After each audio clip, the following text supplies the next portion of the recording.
فَبِأَيِّ آلَاءِ رَبِّكُمَا تُكَذِّبَانِ صدق اللہ العظیم وصدق رسولہ النبی الکریم صلوا علی الحبیب اللہم صلی علی سیدنا محمد وعلی آل سیدنا محمد بارک وسلم صلاۃ و سلام علیک یا رسول اللہ۔ حضرات، سورہ رحمان جو 27ویں پارہ میں ہے اس کی 55ویں سورہ ہے۔ اللہ تعالیٰ اس سورہ پاک میں فَبِأَيِّ آلَاءِ رَبِّكُمَا تُكَذِّبَانِ کو 31 مرتبہ بار بار اس کا اعادہ اور تکرار فرمایا ہے، جس کا معنی یہ ہوتا ہے کہ اے گروہ انس اور جان، یعنی اے انسانوں اور جناتوں، تم اپنے رب کی کون سی نعمت جھٹلاؤ گے، کون سی نعمت جھٹلاؤ گے۔ یہ 31 مرتبہ اس سورہ پاک میں اللہ تعالیٰ اپنی کچھ نعمتوں کو بیان کرتا ہے۔ کچھ آسمانی نعمتیں ہیں، کچھ زمینی نعمتیں ہیں، کچھ فضائی نعمتیں ہیں۔ ان ساری نعمتوں کو بیان کرنے کے بعد اللہ تعالیٰ 2 مخلوق سے پوچھتا ہے، وہ ایک جن ہے اور دوسرا انسان ہے۔ معلوم ہوا یہی بدمعاش ہیں، یہی 2 مخلوق بدمعاش ہیں بس، اور سب ٹھیک ہیں، ساری مخلوق ٹھیک ہیں، بدمعاش انہی دونوں میں ہیں، انسان اور جنات میں۔ اسی لیے انہی سے پوچھ رہا ہے، اے جناتوں اور انسانوں بتاؤ تم میرے رب، اپنے رب کی کون سی نعمت جھٹلاؤ گے۔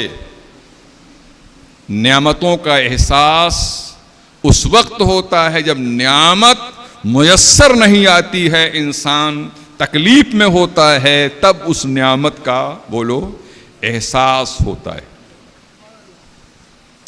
کتنی مرتبہ آیا ہے؟ 31 مرتبہ۔ ایک بادشاہ گزرا ہے تو وہ قرآن کا بہت شوق رکھتا تھا تلاوت کرنے کا، تو کم سے کم مدت میں وہ قرآن شریف ختم کرتا تھا۔ بادشاہ وغیرہ اگر قرآن شریف پڑھیں اتنے شغف کے ساتھ تو بڑی ہی تعجب کی بات ہے۔ تو ایک صاحب جو دنیا داری میں بہت آگے تھے، انہوں نے سوچا کہ بادشاہ کو قرآن سے بہت گہرا شغف ہے اور وہ ختم قرآن جلدی کرنا چاہتا ہے، تو انہوں نے کیا کام کیا کہ اپنے ہاتھ سے قرآن شریف لکھا، اور جتنی آیتیں بار بار آئی تھیں ان کو سب کو ڈیلیٹ کر کے صرف ایک جگہ رکھا، صرف ایک جگہ حذف کر کے رکھا۔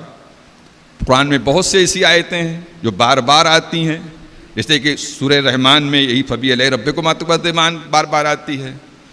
تو وہ بڑے ہی یعنی اس امید پر لے کر بادشاہ کے حضور آئے کہ بادشاہ آج مجھ کو کافی انعام دے گا، اور جب میں اسے ایک شارٹ کٹ قرآن پیش کروں گا، لا حول ولا قوت، شارٹ کٹ قرآن پیش کروں گا۔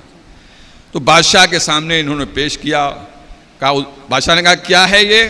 کہا حضور آپ قرآن کو بہت جلدی ختم کرتے ہیں، قرآن میں بہت سی آیتیں بار بار آئی ہیں، تو کیا ضرورت ان کو بار بار پڑھنے کی، ایک ہی مرتبہ اس کو پڑھ لیا جائے، اس لیے میں نے شارٹ قرآن بنا دیا ہے تاکہ آپ کو جلدی قرآن ختم کرنے کا موقع مل جائے۔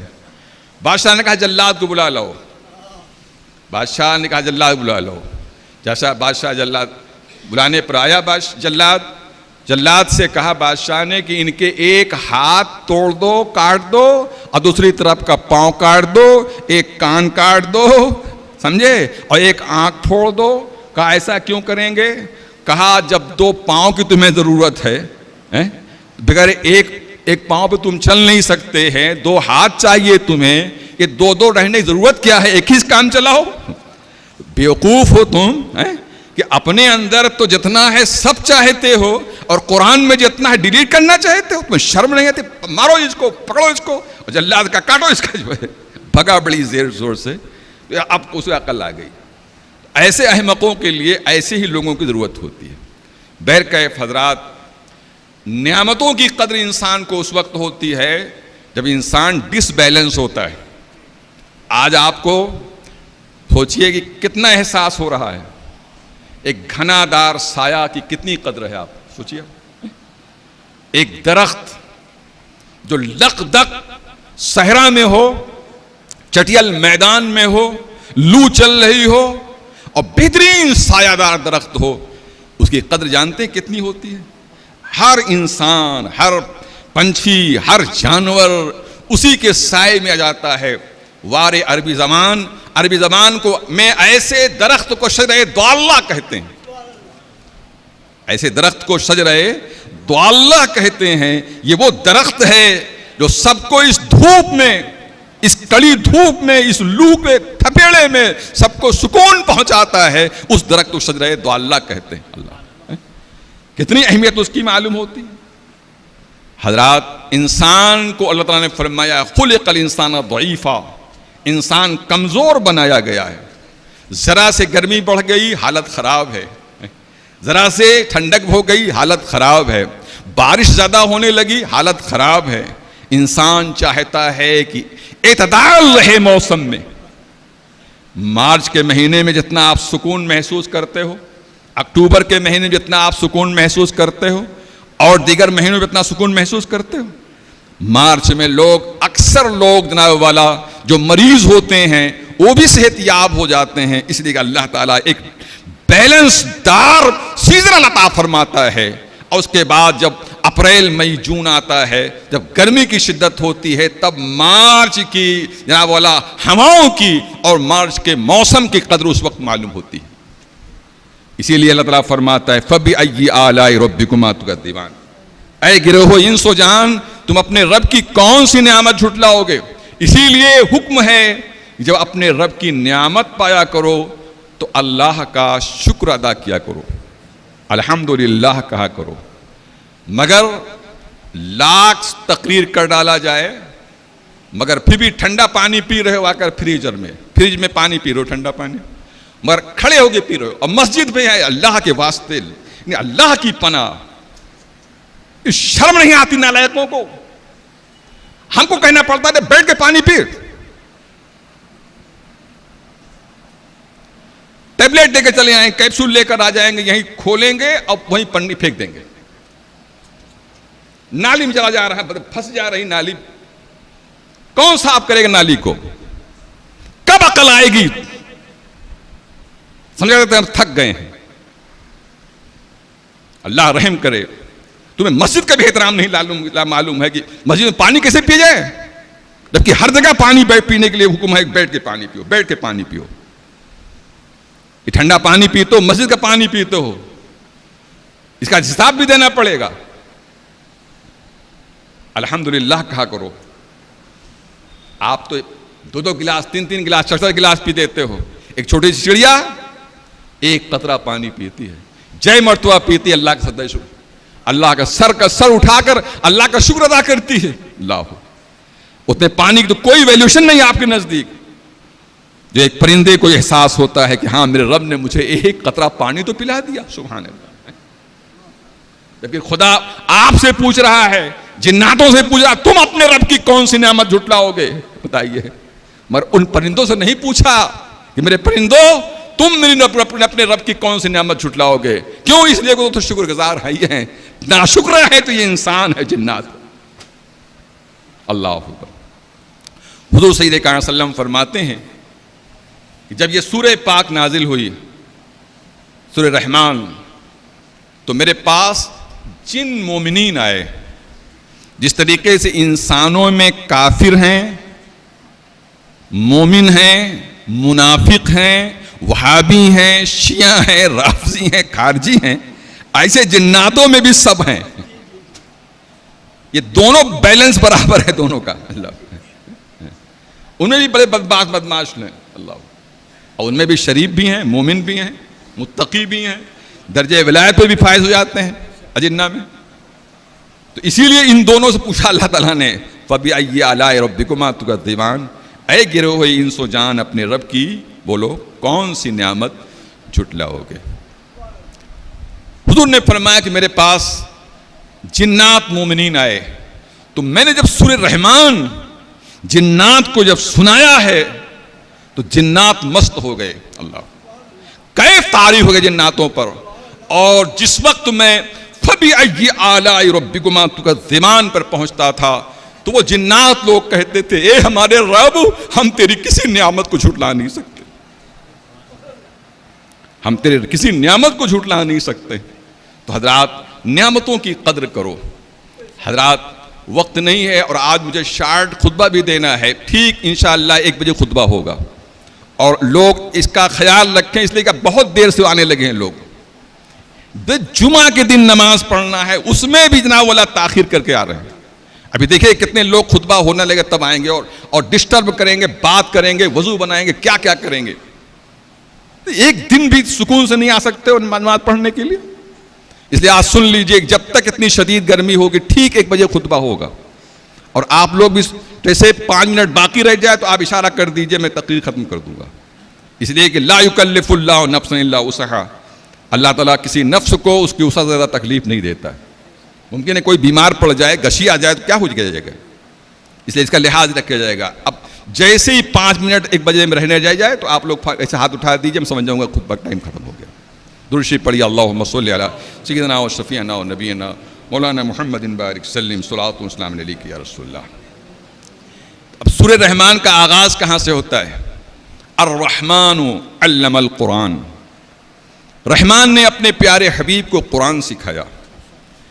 کیا میرا رب اپنی نعمتوں کا تذکرہ کرے گا سورہ رحمان میں اور پھر پوچھے گا بندوں سے جنات اور انسان اپنے رب کی کون سی نعمت جھٹلاؤ گے؟ مگر نعمت کا آغاز کہاں سے کیا بولو؟ قرآن سے کیا ہے. کیا کہاں سے کیا؟ قرآن سے کیا. معلوم ہوا کہ سب سے بڑی نعمت اس زمین پر کیا ہے بولو؟ قرآن. الرحمن علم القرآن، رحمان نے اپنے پیارے حبیب کو بولے قرآن سکھایا. خلق الانسان، انسانیت کی جان محمد کو پیدا کیا. علمہ البیان، اسے علم ما کان و یکون کا بیان سکھایا. الشمس والقمر بحسبان، سورج اور چاند حساب سے چل رہے ہیں. نہ سورج شمس کو نہ سورج چاند کو ڈسٹرب کر رہا ہے اور نہ چاند سورج کو ڈسٹرب کر رہا ہے. وہ اپنے محور پہ ہے، وہ اپنے محور پہ ہے، وہ اپنے دائرے میں ہے، وہ اپنے دائرے میں ہے. اللہ تعالیٰ یہ بتلا کر انسانوں کو تنبیہ کر رہا ہے جیسے سب اپنے اپنے دائرے میں ہے، تم بھی اپنے اپنے دائرے میں رہو، کوئی ایک دوسرے پر زیادتی نہ کرے، ڈس بیلنس تم نہ ہونا. جیسے بیلنس سب چیز کا برقرار رکھا ہے ہم نے اس کائنات میں، تبھی نظام کائنات جو ہے درہم برہم نہیں ہو رہا ہے. والنجم والشجر یسجدان، اور یہ سبزے آپ دیکھیے نا، سبزے ساگ سبزے جو ہیں اور درخت یہ سب سجدہ میں پڑے ہوئے، سب سجدے میں پڑے ہوئے ہیں. والسماء رفعها ووضع المیزان، اور آسمان کو اللہ تعالیٰ نے بلند فرمایا اور زمین کو بچھونا بنا دیا. زمین کو بولو بچھونا بنا دیا، آسمان کو چھت بنا دیا، اس کو فرش بنا دیا. سبحان اللہ، واہ سبحان اللہ. اللہ تطغوا فی المیزان، اے بندو تم بھی ترازو میں تولنے میں ڈنڈی مت مارنا، ڈاڑی مت مارنا. اللہ، یہ کائنات کا نظام جو درہم برہم نہیں ہو رہا، بڑے انتظام کے ساتھ پوری کائنات چل رہی ہے، اس لیے کہ بیلنس ہم نے برابر رکھا ہے. اللہ، اور جہاں بیلنس ڈس بیلنس ہوتا ہے تو وہیں شر و فساد پیدا ہو جاتا ہے. اللہ تطغوا فی المیزان واقیموا الوزن بالقسط ولا تخسروا المیزان، اور صحیح ترازو سے تولا کرو، پسنگا برابر ہونا چاہیے. اللہ، اور ولا تخسروا المیزان، اور تلازو میں گھٹاؤ بڑھاؤ نہ کیا کرو. یہ نہیں کہ مطلب کہ لیں تو زیادہ لیں اور دیں تو کم دیں، ایسا نہیں ہونا چاہیے. وَالْأَرْضَ وَضَعَهَا لِلْأَنَامِ، اور زمین کو اللہ تعالیٰ نے بنایا ہے مخلوق کے لیے بنایا ہے. مخلوق کے لیے اللہ تعالیٰ نے اتنی بڑی زمین بنا دیا، اس میں پانی پیدا کر دیا اللہ، اس کے اوپر جب ہوا کو بنا دیا، سبحان اللہ، کیا کیا نعمتیں ہیں اس کی. مگر کبھی کبھی اپنے بندوں کو ٹیسٹ کرتا ہے، وہ آزماتا ہے کہ ذرا سے گرمی بڑھاؤ تو فرشتوں، پھر دیکھو ان کی حالت کیا ہوتی ہے. اب جب گرمی زیادہ ہو گئی تو اب جا رہے چلا رہے ہیں، ارے گرمی بہت سخت ہے، بہت گرمی سخت ہے. اب یہاں پر صبر کرنا ہے آپ کو. موسم جب بارش ہونے لگے تو آپ کو الحمدللہ کہنا ہے، اور ابھی بولیے صبر کرنا ہے، صبر کرنا ہے. تو اللہ تعالیٰ فرماتا ہے کہ زمین کو ہم نے بنایا مخلوق کے لیے. فیہا فاکہۃ والنخل ذات الاکمام، ہم نے اس زمین کو ایسے نہیں بنایا، اس میں میوے بھی بنا دیے، فروٹ بھی بنا دیے، پھل بھی بنا دیے، اور کھجور، غلاف والی کھجور بنایا ہے، سبحان اللہ. اور جتنی اچھی نعمت فروٹ میں کھجور ہے کوئی اور نہیں.